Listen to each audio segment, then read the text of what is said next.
والأولياء والشهداء والصالحين وإلى سادتنا أبو بكر وعمر وعثمان وعلي رضي الله عنهم وإلى بقية الصحابة رسول الله أجمعين وإلى حضرة جميع المؤمنين والمؤمنات والمسلمين والمسلمات الأحياء منهم والأموات خصوصا لمؤلفي رحمهم الله تعالى ولمشائخنا وللأستاذنا ولوالدينا وللأجدادنا ولجداتنا الشيء لهم الفاتحة. أعوذ بالله من الشيطان الرجيم. بسم الله الرحمن الرحيم. الحمد لله رب العالمين الرحمن الرحيم مالك يوم الدين إياك نعبد وإياك نستعين اهدنا الصراط المستقيم صراط الذين أنعمت عليهم غير المغضوب عليهم ولا الضالين آمين. قال الله تعالى وهو أصدق قائل سبحانك لا علم لنا إلا ما علمتنا إنك أنت العليم الحكيم. رب اشرح لي صدري ويسر لي أمري واحلل عقدة من لساني يفقه قولي. اللهم معلم سليمان علمنا اللهم مفهم إبراهيم فهمنا ففهمناها سليمان وكلا آتينا وحكما وعلما وسخرنا مع داود الجبل يسبحنا والطير ولنا وكنا فاعلين. يا حي يا قيوم يا رب موسى وهارون يا رب إبراهيم يا رب محمد صلى الله عليه وسلم. اللهم أكرمنا بنور الفهم وارزقنا علما والحكمة والعمل بحق اسمائك يا كريم يا الله. اللهم يسر ولا تعسر اللهم يسر ولا تعسر اللهم يسر ولا تعسر آمين يا رب العالمين. Alhamdulillah. Tuan-tuan muslimin muslimat, ayah-ayahanda, ibu-ibunda sedang jemaah dimuliakan yang dirahmati Allah. Puji dan syukur kepada Allah Subhanahu wa taala, pertemuan kita pada petang ini pertemuan yang insya-Allah untuk minggu ini kita yang terakhirlah.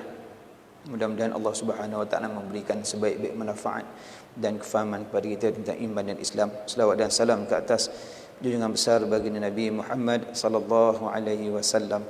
Allahumma salli ala Sayyidina Muhammad wa ala ali Sayyidina Muhammad kama sallaita ala Sayyidina Ibrahim wa ala ali Sayyidina Ibrahim wa barik ala Sayyidina Muhammad wa ala ali Sayyidina Muhammad kama barakta ala Sayyidina Ibrahim wa ala ali Sayyidina Ibrahim fil alamin innaka Hamidum Majid. Habis. InsyaAllah kita sambung muka surat 57, soalan 83 masuk pada sifat al-ma'nawiyah. Bismillahirrahmanirrahim. Qala al-musannif rahimahumullahu ta'ala wa nafa'ana bi'ulumihi fid darain amin ya rabbal alamin. As-sifatul ma'nawiyatu. Sifat ma'nawiyah. Apa arti sifat ma'nawiyah? Sifat ma'ani yang kita sebut pada sebelum ni, semalam ni, sifat ma'ani, sifat semata-mata yang boleh difahami, yang tidak boleh dipisahkan, ada pada zat selagi ada zat. Sifat ma'nawiyah iaitu sifat hal bagi ma'ani. Ma'nawiyah sifat hal bagi maknawi. Kalau kita baca bagaimana hal keadaan, hal keadaan. Lepas tu kalau ikut susunan dia disebut kaunuhu qadiran. Qadiran, hal keadaan Allah Ta'ala yang berkuasa. Qudrat, berkuasa. Qadiran, muridan, aliman, hayyan, sami'an, basiran, mutakalliman.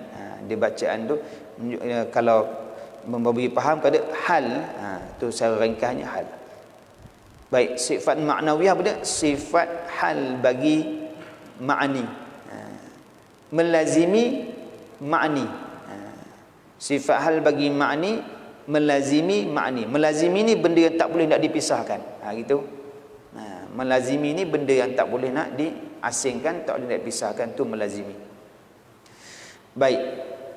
Jadi ada berapa? Ada 7 jugalah.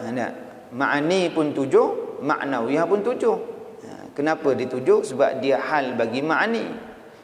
Ya. Jadi maknanya dalilnya pun sama. Cuma beza dia sifat bagi dia dengan perkuasa dengan hal keadaan perkuasa. Hal keadaan. Baik, apakah makna keadaan Allah Subhanahu wa taala itu berkuasa? Ia adalah satu ibarat perkataan yang menggambarkan Allah Subhanahu wa taala itu bersifat dengan sifat qudrat, iaitu perkuasa.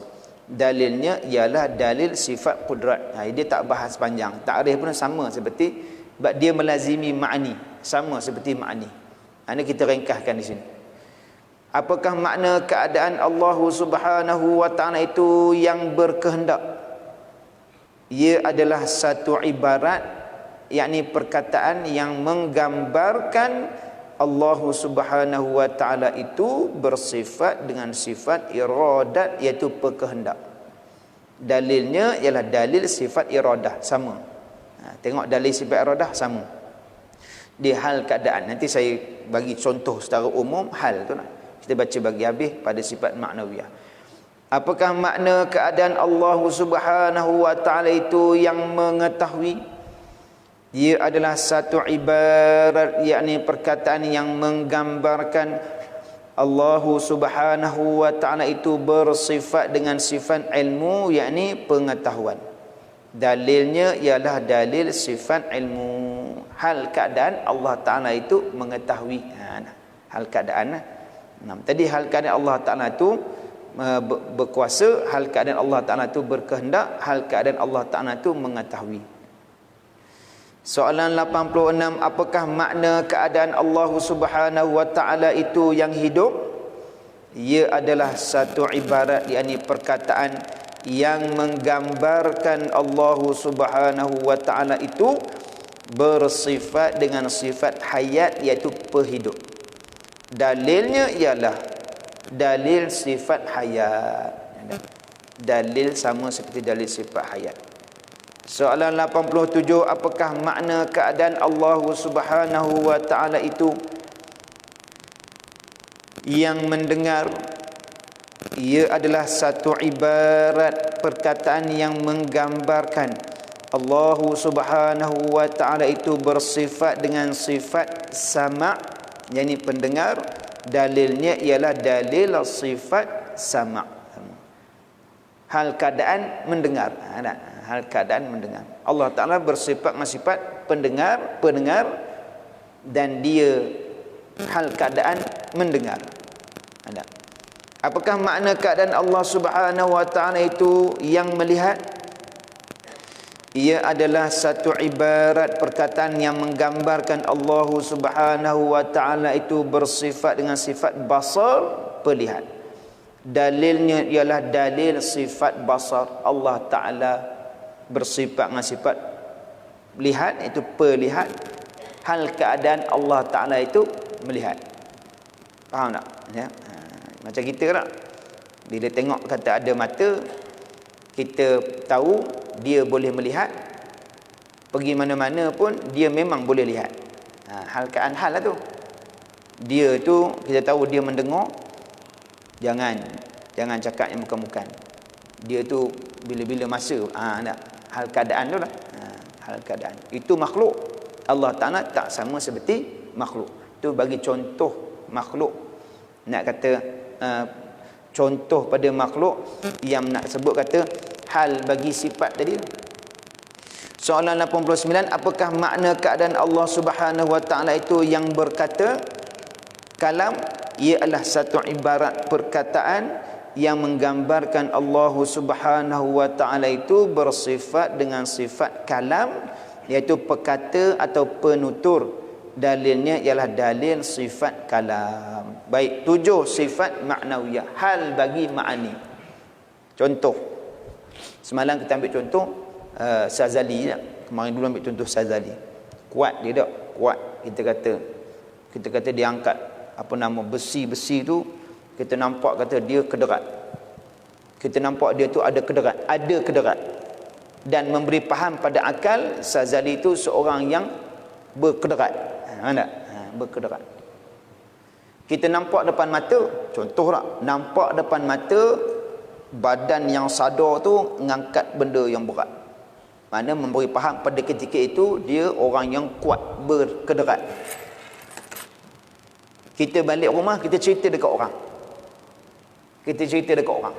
Cerita dekat isteri kita. Oh, abang tadi tengok tadi. Oh, kuat benar dia. Angkat barang berat. Oh, waktu kita cerita tu, dia sedang angkat ke tidak? Waktu kita balik rumah tu, kita cerita kat isteri kita, kat kawan-kawan kita, Sazali tu kuat angkat barang, angkat besi. Waktu kita sedang cerita tu, dia sedang mengangkat ke tidak? Tak kan? Tidak. Tapi hal keadaan memberi faham bahawa dia itu kuat. Faham tak tu?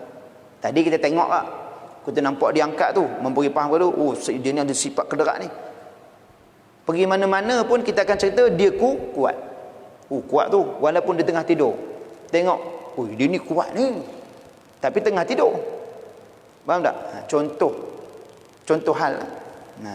Memberi faham. Boleh pisah tak antara hal dengan sifat dia? Boleh pisah tak? Boleh asing tak? Tak boleh. Kalau kata dia orang yang berkederat, memberi faham kita pergi mana-mana tu melazimi kata kederat tadi, hal keadaan tadi berkederat. Sama juga macam orang alim. Orang alim, tok guru tak? Kita tahu, tengok dia mengajar dengan ilmu dia. Oh, alim dia ni banyak ilmu dia. Dia kupas satu-satu bab tu, satu perkataan tu dia kupas, masya-Allah. 7-8 ilmu boleh dia kupas dalam satu perkataan, satu ayat tu dia boleh kupas. Kita boleh faham satu ilmu, satu bab, satu ayat, kita boleh faham berapa ilmu dalam ayat tu. Memang alim. Kita balik kita cerita, tadi mengajar tok guru tu alim sungguh, sedap sungguh dia mengajar. Waktu kita balik bercerita tadi, tok guru tu sedang mengajar ke balik rumah tidur? Balik rumah tidur tak? Tapi hal keadaan memberi faham bahawa dia orang yang berilmu. Hal faham? Tu hal. Hal keadaan berilmu tadi melazimi tak pada sifat ilmu tadi? Melazimi tak? Melazimi, mana boleh asing tak? Hal keadaan nak cakap pada orang yang tak ada ilmu, tak boleh. Hal keadaan mesti keadaan pada orang yang bersifat dengan sifat tersebut. Itu kata hal tadi. Itu kata nisbah pada ma'nawiyah. Di antara ma'ani dan ma'nawiyah adalah perbahasan ulama, sama ada 13 ataupun 20. 13 ataupun 20 itu tak, kita yang awam ni tak perlu mendalami benda tu, kifayah lah. Cukup dengan kita ambil yang 20 merangkumi 13 sifat. Mengambil yang 20 merangkumi 13 sifat tersebut, iaitu daripada 13 campur lagi 7 jadi 20. Ada sebahagian di antara ulama kata 13, ada di antara kata 20. Itu perbahasan para alim ulama. Kita yang awam ni tak, saya rasa tak perlu kita nak ambil mendalami perkara tersebut. Baik, habis faham makna maknawiyah dah. Tu maknawiyah. Dalil dia sama, perbahasan dia pun sama, dia cuma apa? Sifat hal bagi ma'ni melazimi ma'ni. Habis. Kita langkah terus pada soalan 91. Sebab saya ringkaskan 87, 88, 89, 90. Kita masuk terus pada soalan 91, iaitu berkaitan dengan al-af'alul ikhtiyariyah makhluqatun lillahi ta'ala. Ni pun banyak di antara kita yang tergelincir juga tak? Tergelincir, jatuh ke debuk, bangkit betul balik. Kadang-kadang jatuh terus. Pasal apa? Tersalah pada memahami, berpegang ikhtiar tadi. Baik soalan 91, sebagaimana yang diketahui kudrat hamba yang bersifat makhluk tidak boleh mengadakan mana-mana zat. Itu kita faham dah. Sebagaimana yang kita ketahui kudrat hamba yang bersifat makhluk, yakni kudrat yang lemah, tidak boleh mengadakan mana-mana zat. Akan tetapi adakah dia boleh mengadakan perbuatan ikhtiari, seperti seorang hamba itu dengan kudratnya melakukan kerja menulis, membaca, amalan ketaatan dan segala perbuatan baik dan buruk? Adakah makhluk ni berkuasa melakukan perbuatan baik dan buruk? Adakah manusia berkuasa dan ikhtiar tadi ni boleh mengadakan sesuatu? Soalan dia begitu. Kan kita biasa dengar kan, yang baik datang daripada Allah, yang tidak baik datang daripada nafsu diri saya sendiri, ya tak? Tidak. Adakah pada ketika itu Yang berkata itu beriktikad bahawa diri berkuasa, diri tadi berkuasa pada ikhtiar melakukan benda yang buruk atas diri sendiri. Bahaya juga tak? Tapi kita fahamlah yang dimaksudkan dengan yang baik datang daripada Allah, yang tidak baik datang daripada diri aku sendiri. Kita fahamlah sebenarnya adab pada mana Allah Ta'ala berkehendakkan baik, memerintahkan baik, tetapi yang buruk ni daripada nafsu. Tapi hakikatnya makhluk tidak berkuasa. Kalau begitu tambah satu lagi, yang baik datang daripada Allah, yang tidak baik datang daripada nafsu saya sendiri. Hakikatnya semua datang daripada Allah. Itu lagi cantik tak? Maka dia tidak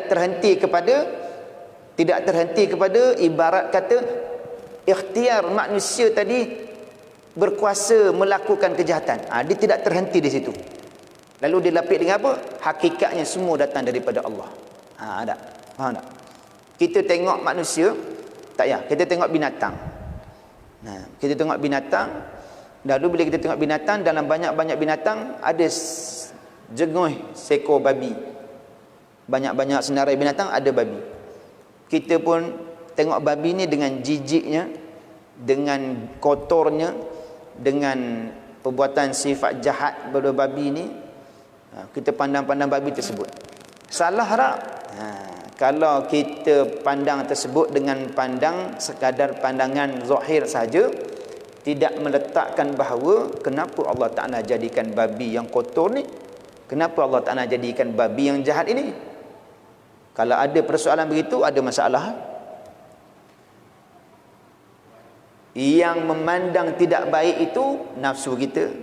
Kalau pandang dari sudut i'tiqad, babi itu perbuatan siapa? Perbuatan siapa? Allah. Mata kita perbuatan siapa? Telinga perbuatan siapa? Kederak kita perbuatan siapa? Lembu perbuatan siapa? Ayam perbuatan siapa? Babi perbuatan siapa? Kan semua perbuatan Allah. Tak ke sama? Kalau pandang dari sudut i'tiqad, semua perbuatan Allah Ta'ala baik belaka. Tak? Semua perbuatan Allah Ta'ala ni baik belaka. Tidak ada yang tidak baik, melainkan baik belaka. Yang membezakan baik buruk tu, tu akal tadi je. Akal. Cuba dalam syarak mengatakan lembu yang tak boleh makan. Lembu tu najis mughalazah. Babi boleh makan. Babi memang boleh makan tak? Kita tak boleh makan dia. Jangan pula buat teka-teki. Macam babi tak makan mati ya. Kan? Katakanlah lembu dia najis mughalazah. Babi tu dalam syarak boleh dibuat sembelih. Contoh. Jangan pula edit pula video ni. Edit ustaz dia sesatlah mampu aku. Jadi ini contoh. Jadi babi yang boleh makan, lembu najis mughalazah. Lembu dengan kucing mughalazah. Kita akan pandang mana yang lebih kotor, lembu ke babi? Faham tak? Automatik kita boleh faham dah. Jadi akal kita ni membezakan bagian-bagian. Tapi iman, i'tiqad, apa i'tiqad kata? Semua perbuatan Allah Ta'ala baik belaka. Tidak ada yang tidak baik, melainkan baik belaka.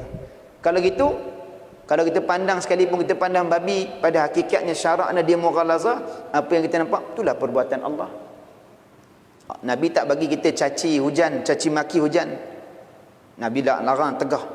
Kiaskan pada caci maki hujan, pada caci maki dengan kepanasan, kesejukan kita maki. Sebab siapa? Sejuk pun perbuatan Allah. Panas pun perbuatan Allah. Pandai buruk ke, cerdik ke, hitam putih ke, semua perbuatan Allah. Baik. Faham tu? Masuk di sini. Jadi adakah perbuatan makhluk tadi ni berkuasa menjadikan perbuatan baik dan buruk? Berkuasa? Jawapan dia, perbuatan ikhtiari manusia adalah makhluk Allah Subhanahu Wa Taala. Perbuatan ikhtiar manusia itu pun adalah perbuatan Allah. Jangan kita rasa kita ni perbuatan Allah. Lalu apa yang kita buat ni daripada kita sendiri. Dah, hak yang jadi itu pun perbuatan Allah. Sama jugalah seumpama kita mengaji, hak kita datang mengaji ni hakikatnya Kita tak ada daya upaya melainkan Allah. Yang faham pada kita kesan ngaji itu pun adalah perbuatan Allah. Itu ada yang faham begini, Allah Ta'ala bagi faham begini, ada yang Allah Ta'ala tak bagi faham, tapi dia gaya macam faham benar. Faham. Apa yang dia faham? Toh nak cakap faham lah. Ada yang macam tak faham, macam lena, tapi faham tak? Allah Ta'ala bagi faham belaka. Macam mana? Wallahu a'lam. Jadi perbuatan makhluk tak berkuasa memberi faham. Kita sendiri pun tak boleh memahamkan diri kita, melainkan Allah Ta'ala yang memberi faham. Jadi nak minta dekat siapa? Nak. Jadi perbuatan ikhtiar itu adalah makhluk Allah Subhanahu Wa Ta'ala. Kudrat kita yang bersifat makhluk ini tidak boleh menjadi perantaraan di antara Allah Subhanahu Wa Ta'ala dan perbuatan manusia. Persoalan ini telah pun dibincangkan dahulu dalam perbahasan sebab kebiasaan. Sebab kebiasaan dulu ni kita pernah berbincang lama sangat juga. Kita pun baca sebentar lalu tu berkaitan dengan sebab kebiasaan. Sebab pada kebiasaan, contoh ayo sebab pada menghilangkan dahaga. Ayo sebab pada menghilangkan dahaga. Bukan kerana ayo hilang dahaga. Faham tak? Beza tak? Ada kita kerana Allah. Ada kita kerana Allah lah adanya kita. Ayo tadi ni dia perbuatan Allah, menghilang dahaga itu pun perbuatan Allah. Tapi sebab kebiasaan, asbabul adiyah, sebab kebiasaan minum air hilang dahaga. Makan ubat sembuh, sebab kebiasaan saja. Adapun ubat pun makhluk Allah, sembuh pun makhluk Allah Subhanahu Wa Ta'ala. Jadi nak kena makan ubat dah, makan ubat. Kenapa? Sebab kufu bagi sakit, makan ubat tu kufu dia. Kufu dia. Mana ada orang penama sakit pergi terjun bangunan ke, tak ada. Kufu pada sakit berubat. Berubat pula apa i'tiqad kita? Berubat i'tiqad kita, ubat makhluk Allah Ta'ala, sembuh pun makhluk Allah. Api pun makhluk Allah, terbakar, kesan daripada api itu terbakar pun makhluk Allah. Nabi Allah Ibrahim diterbangkan masuk ke dalam api. Besar apinya. Api yang besar memberi paham pada akal, hangus dia. Tetapi api pun perbuatan Allah, hangus itu pun perbuatan Allah. Maka kalau Allah Ta'ala kata tak terbakar. Sebab perbuatan Allah. Kalau Allah Ta'ala kata sembuh, tak makan ubat, aku nak bagi dia sembuh. Ada yang tidak berusaha, tidak ada sebab, tapi datang musabab. Sebab musabab. Sebab minum air sembuh, hilang dahaga, musabab. Sebab makan ubat sembuh, musabab. Ada kala ada sebab tapi tak ada musabab. Ada kala ada musabab tapi bukan dengan ada sebab. Datang musabab seperti Nabi Allah Ibrahim AS, musabab tak terbakar tadi ni. Sebab ada api tapi tak terbakar. Ada tak di antara kita yang berubat tak sembuh-sembuh? Ada. Kan dia viralkan berubat mata kelabu kan, ayah-ayah yang mata kelabu pergi berubat dekat baling ubat. Pak cik tu pun kata kita baguslah sebelum berubat tu diterang dulu kita ni, saya ni ikhtiar aja, semua Allah Ta'ala, sembuh pun Allah Ta'ala. Dia ambil lah geliga kah benda dia ambil bubuk kat mata. Hak yang pergi berapa orang yang kita tengok yang bukan kita sekadar tahu daripada situ, kawan-kawan cerita yang kawan dia sendiri yang kata orang sembuh dengan izin kehendak Allah Ta'ala, alhamdulillah. Tapi kalau orang tak faham, dia ni dia macam ni, ada power ni, habis i'tiqad jahanam, pergilah. Nabi Allah Musa alaihissalam sakit gigi. Saya suka cerita ni, tuan guru saya cerita ni, saya ambil nakal daripada kalam tuan guru saya, kisah Nabi Allah Musa sakit gigi, minta pada Allah Ta'ala sakit gigi, tunjukkan ubat. Allah Subhanahu Wa Ta'ala tunjukkan pada Nabi Allah Musa tempat. Maka Nabi Allah Musa pun pergi tempat yang ditunjukkan oleh Allah Subhanahu Wa Ta'ala. Maka satu pokok dan ambil daun tu, lalu ditanyakan tempel di tempat yang sakit. Kemudian Nabi Allah Musa buat apa yang diwahyukan, diperintahkan, sembuh. Kemudian bila dah beberapa lama kemudian sakit balik gigi. Pada adatnya manusia ni dah tahu benda klinik sakit klinik gigi tu dekat tempat-tempat sekian, sebelum nak pergi dulu ni tanya dekat orang dulu. Buka Google Map, tanya dekat orang dulu kan. Dah berapa bulan kemudian sakit gigi lagi, nak tanya orang lagi dah agak-agak. Tak tanya dah, terus pergi ya. Nah, itu sifat manusia kita. Nabi Allah Musa AS pun dah tahu tempat yang ditunjukkan oleh Allah Subhanahu Wa Taala, maka terus pergilah ke pokok tersebut.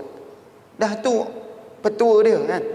Maka buatlah seperti mana yang dipetuakan. Maka ambil tempekkan di gigi. Tak lega. Nabi Allah Musa ngadu pada Allah Ta'ala, wahai Tuhan, dulu ni aku sakit gigi sembuh, aku buat macam ni, tapi sekarang ni tak sembuh, kenapa? Allah Ta'ala jawab bagi Nabi Allah Musa, dulu kamu minta pada aku, maka aku tunjuklah tempat dia. Sekarang ni kamu tak minta pada aku, kamu terus pergi ke situ.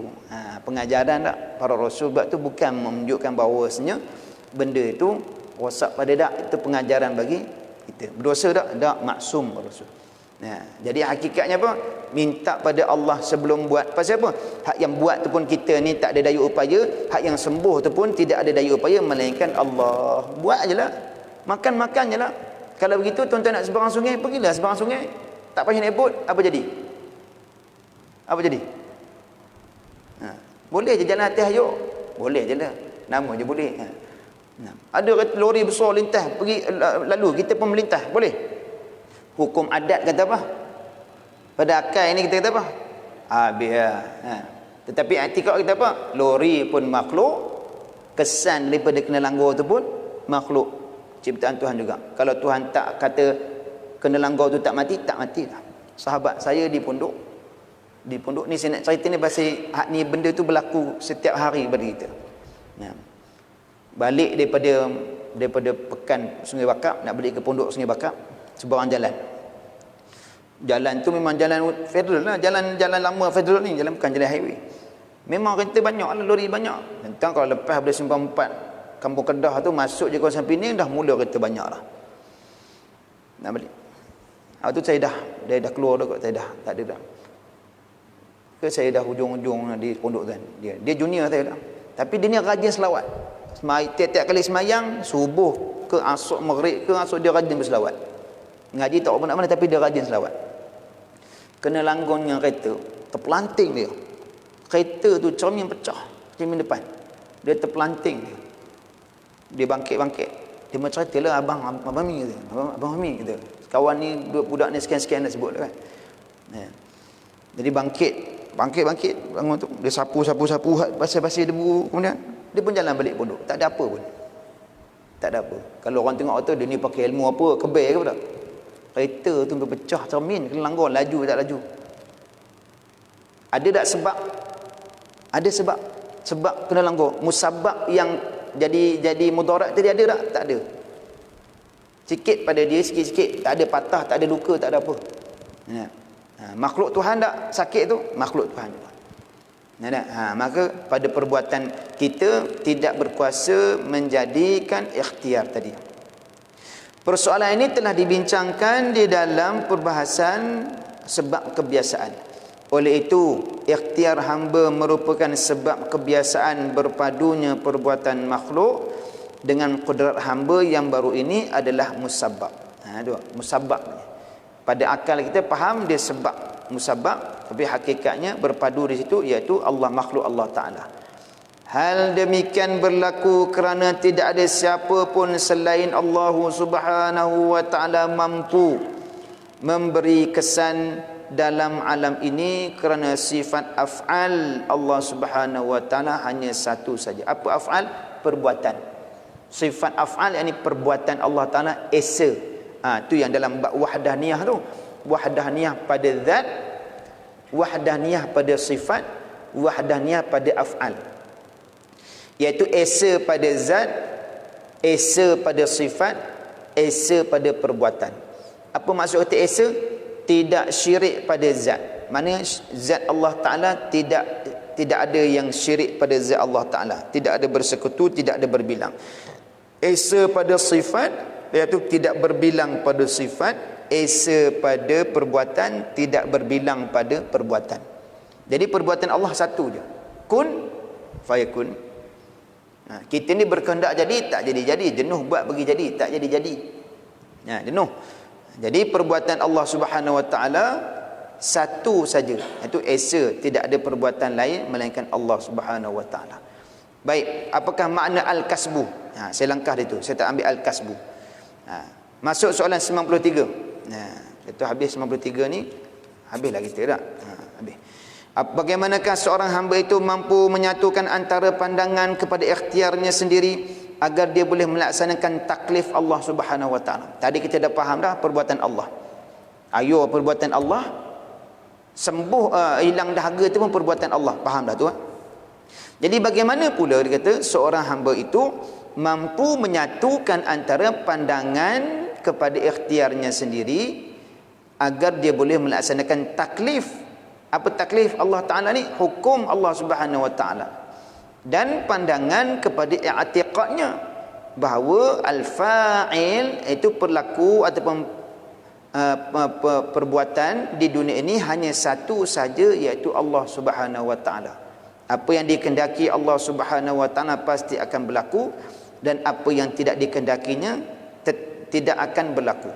Macam mana kita nak satukan antara hukum taklif syarak dengan i'tiqad bahawa Allah Subhanahu Wa Ta'ala? Contoh, saya bagi contoh dulu.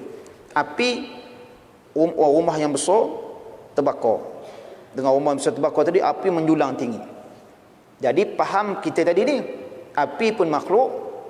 Sebab api itu makhluk, terbakar tadi ni musabab pun makhluk, kan? Faham tak tadi tak? Maka kita pun kata apa? Itu semua makhluk Tuhan, sama macam aku makhluk. Maka kita pun masuk dalam api. Itu yang kita nak menyatukan tu.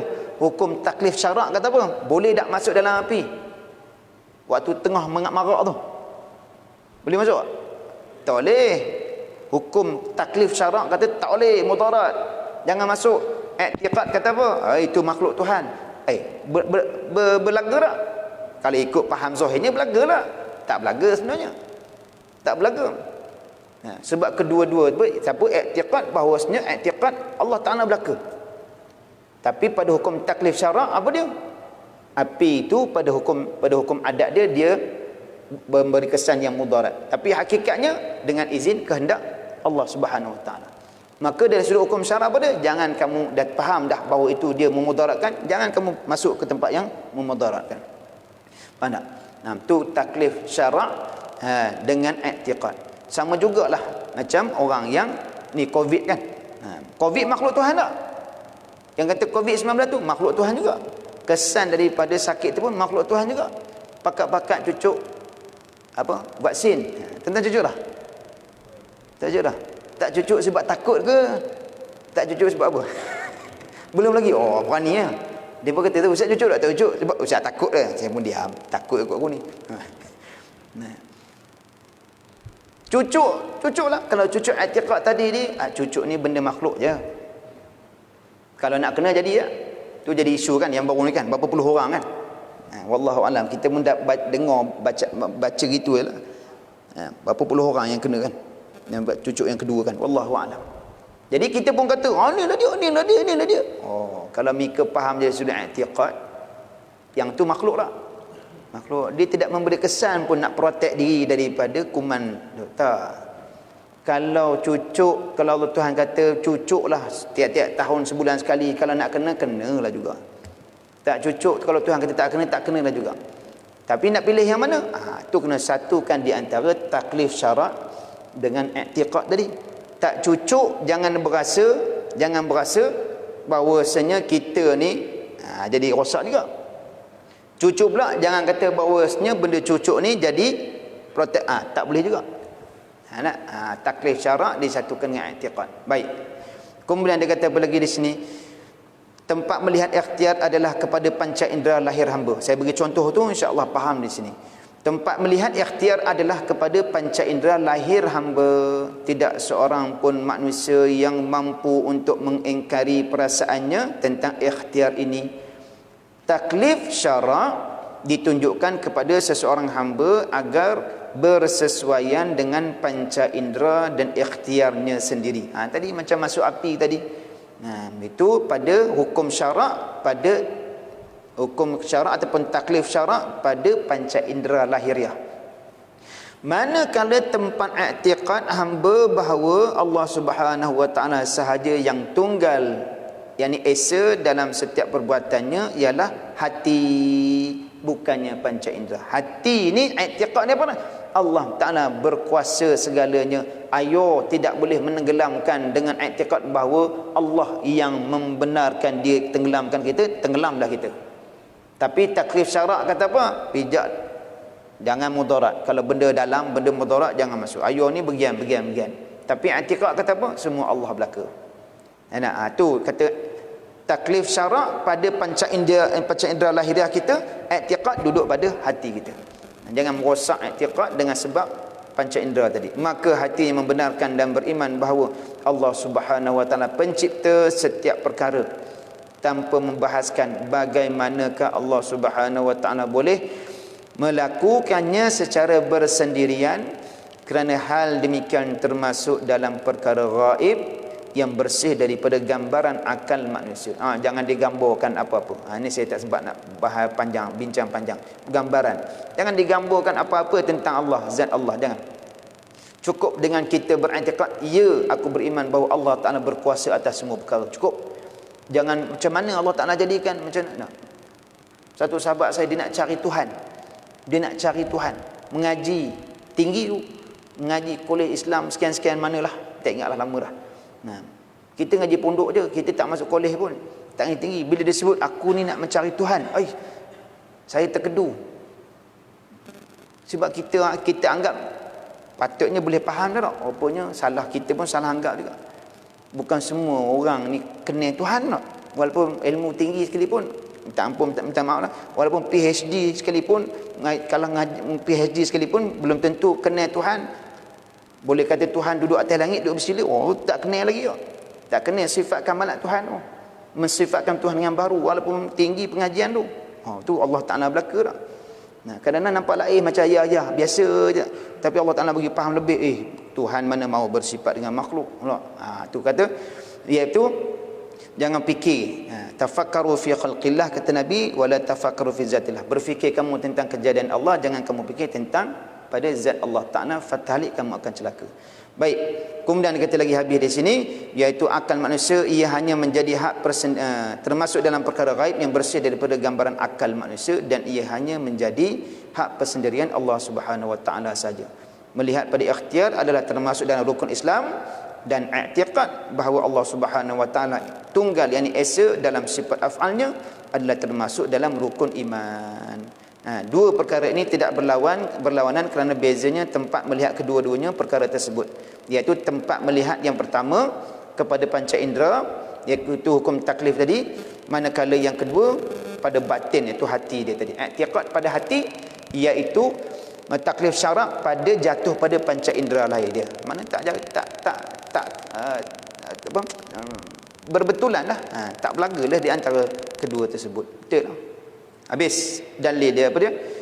Afara'aitum ma tahruthun, maka terangkanlah kepada aku apa yang kamu tanam. Ini dalil bagaimana bahawasanya Allah Ta'ala menyentuh tentang soalan perbuatan tadi. Kemudian Allah Ta'ala sebut afara'aitum ma tahruthun, maka terangkanlah kepada aku tentang apa yang kamu tanam. Kemudian antum tazra'unahu am nahnu zari'un, kamukah yang menumbuhkannya atau kami yang menumbuhkannya? Kita tanam, tapi jangan kita kata kita tanam, kita yang menyembuhkan dia. Allah Ta'ala belaka tak? Habis di situ.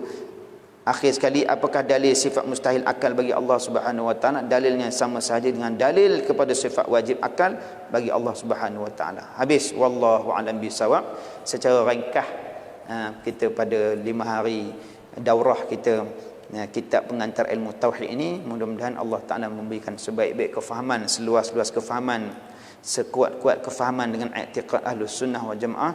Pegang sungguh-sungguh, pastikan jangan mensifatkan Tuhan dengan sifat makhluk, dan jangan jadikan makhluk itu bersifat Tuhan. Tak. Makhluk bersifat makhluk, Tuhan bersifat dengan sifat ketuhanan, iaitu sifat kamalat, kesempurnaan. Makhluk bersifat dengan sifat lemah. Wallahu a'lam bishawab. Aqulu qali hadza wa astaghfirullahal azim li wa lakum. Al-Fatihah. A'udzubillahi minasyaitonirrajim. Bismillahirrahmanirrahim. Alhamdulillahi rabbil alamin. Arrahmanir rahim. Maliki yaumiddin.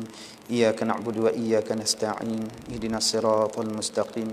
Siratal ladzina an'amta 'alaihim ghairil maghdubi 'alaihim waladdallin. Amin ya Allah, amin ya Rahman, amin ya Rahim ya rabbal alamin. Allahumma 'allimna ma jahilna fid dunya wal akhirah. Allahumma irfa'na bima 'allamtana, Allahumma akrimna bima 'allamtana, Allahumma sallimna wal muslimin, ba'idna min 'adzab, qaribna ila rahman, janibna min syaitan wal ma'siyah. Allahumma faqihna fid din wa 'allimna ta'wil wa dina siratal mustaqim. يا مقلب القلوب ثبت قلوبنا على دينك وعلى طاعتك سبحانك إنا كنا من الظالمين اللهم إنا نسألك رضاك والجنة ونعوذ بك من سخطك والنار اللهم إنك عفو كريم تحب العفو فاعف عنا وعن والدينا وعن جميع المؤمنين والمؤمنات والمسلمين والمسلمات اللهم تقبل منا صلاتنا وصيامنا وقيامنا وركوعنا وسجودنا وتخشعنا وتضرعنا وتعبدنا وتمم تقصيرنا يا الله وصلى الله على سيدنا محمد النبي الأمي وعلى آله وصحبه وبارك وسلم والحمد لله رب العالمين تقبل الله منكم